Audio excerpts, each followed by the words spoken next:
Alors, je retrouve Daniel Bélan, qui est professeur au département de sciences politiques de l'Université McGill. Bonjour, Daniel. Bonjour. Si vous aviez d'abord à parier un petit 2 sur la date du déclenchement d'élection, évidemment, plusieurs pensent que ça va être cette semaine. On parle de jeudi ou au plus tard dimanche le 15. Qu'est-ce que vous en pensez pour vous? Quand M. Trudeau va déclencher cette élection-là? Ça veut dire que pour les libéraux, il n'y a pas vraiment d'urgence. On continue à faire des annonces.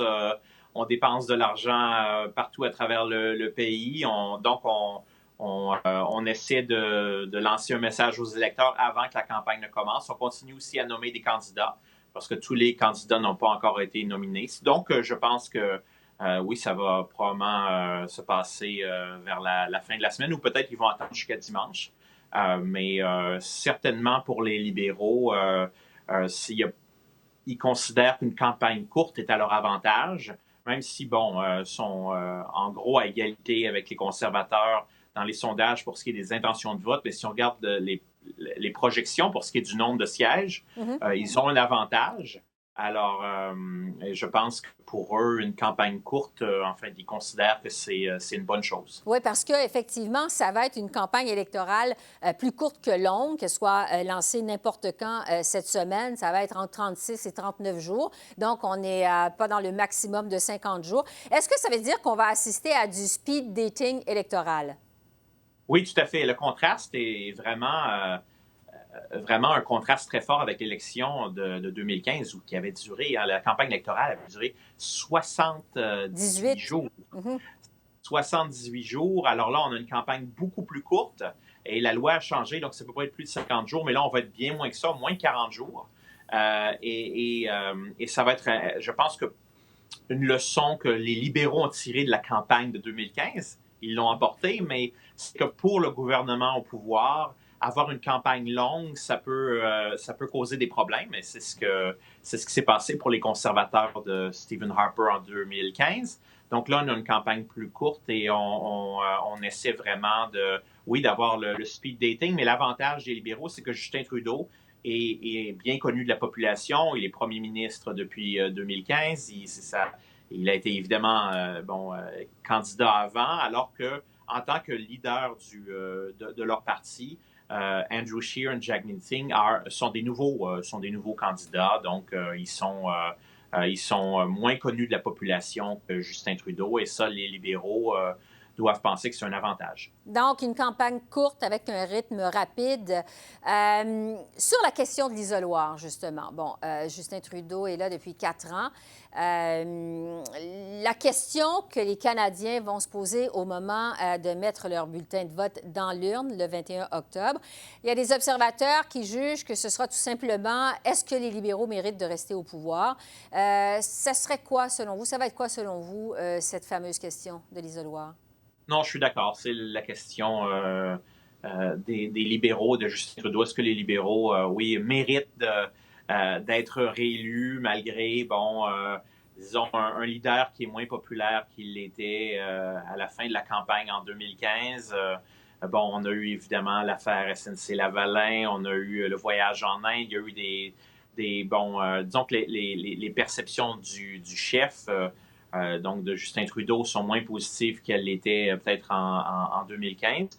Mais en même temps, les libéraux vont essayer de rappeler aux gens les mesures qu'ils ont adoptées. Et puis la question, donc, c'est de savoir est-ce qu'ils méritent un deuxième mandat et aussi un gouvernement majoritaire, parce qu'il y a une possibilité quand même en ce moment, on regarde les chiffres, là, les sondages, un gouvernement minoritaire est une possibilité réelle.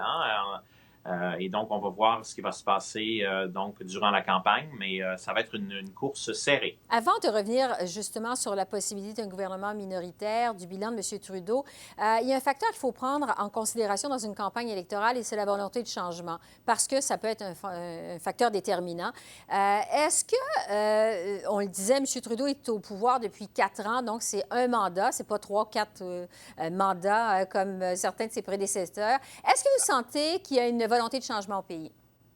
Ça dépend des régions du pays. Je pense que oui, en Alberta, par exemple, ou en Saskatchewan, où les conservateurs sont très populaires, évidemment, oui, on souhaiterait un changement. Mais ailleurs au pays, oui, c'est un gouvernement qui est là depuis seulement, c'est le premier mandat de Justin Trudeau comme premier ministre. Le contraste est important ici. Encore là, on regarde dans le miroir, là, on regarde derrière nous en 2015, on avait Stephen Harper qui avait été premier ministre depuis 2006, donc pour 9 ans. Alors là, il y avait peut-être cette idée-là de vent de changement était probablement plus forte pour beaucoup d'électeurs. Et donc, je pense que disons qu'il y a des électeurs qui, évidemment, veulent se débarrasser des libéraux, mais ça fait moins longtemps qu'ils sont au pouvoir que les conservateurs étaient au pouvoir, donc, lors de la dernière élection. Et donc, ça devrait peut-être jouer un rôle moins important, cette idée-là qu'on veut du changement là, qu'en 2015. Oui. Est-ce que M. Trudeau, selon vous, a un bon bilan à défendre ou si, au contraire, son bilan donne des munitions à ses adversaires? Les deux, c'est-à-dire que l'économie va encore bien à travers le pays, y compris au Québec, qui est quand même un enjeu important, très important pour les libéraux, le Québec.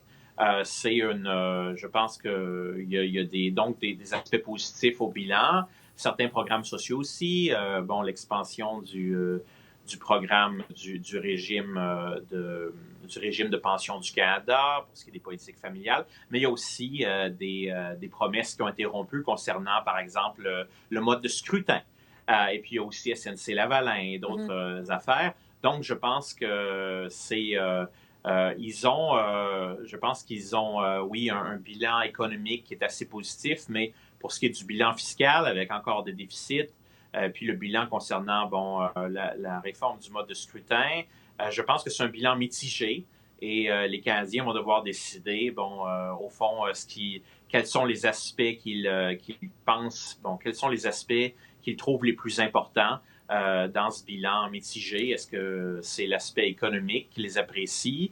Et donc, dans ce cas-là, ils seraient plus portés à voter pour les libéraux ou est-ce qu'ils ont vraiment des problèmes avec ils sont vraiment ils sont vraiment en colère avec les libéraux concernant la réforme du mode de scrutin, qui est évidemment une idée qui était abandonnée, qui avait une promesse de 2015 qui était abandonnée, ou concernant aussi l'affaire SNC-Lavalin. Mm-hmm. Bon, justement, concernant l'affaire SNC-Lavalin, il y a beaucoup de choses qui se sont passées au cours de la dernière année. L'affaire SNC-Lavalin qui a plombé les libéraux Justin Trudeau dans les sondages. Il y a aussi la position de M. Scheer sur le mariage gay et l'avortement cet été qui lui ont fait perdre une sorte de momentum. Les plus récents sondages montrent que les libéraux et les conservateurs sont presque à égalité. Vous le disiez il y a un instant, vous croyez toujours à la possibilité d'un gouvernement minoritaire, qu'on se réveille en fait le matin du 22 octobre avec un gouvernement minoritaire. Pour vous, ça reste dans les cartes?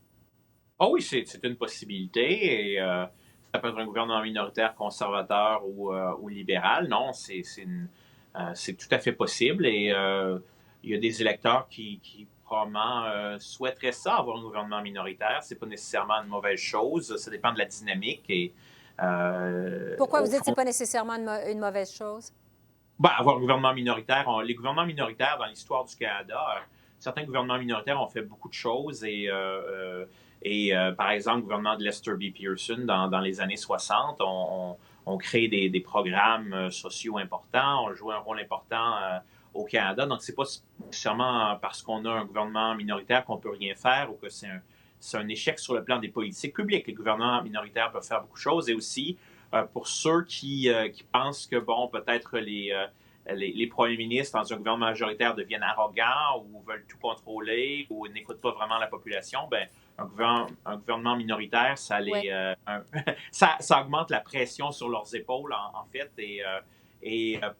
Et donc, il y a un gouvernement minoritaire aussi s'appelait aux politologues parce que, évidemment, ça crée plus de, ça crée plus de suspense. Ça plaît aux journalistes aussi, aux observateurs. Ouais, juste en terminant, parce qu'il nous reste juste quelques secondes, sur ce qui va être à surveiller dans cette campagne électorale, les observateurs parlent évidemment de l'effondrement du NPD, de l'engouement pour le Parti vert, de l'impact de Maxime Bernier, c'est encore inconnu. Est-ce qu'il va y avoir des surprises, une ou des surprises dans cette élection, selon vous? Encore une fois, il nous reste quelques secondes.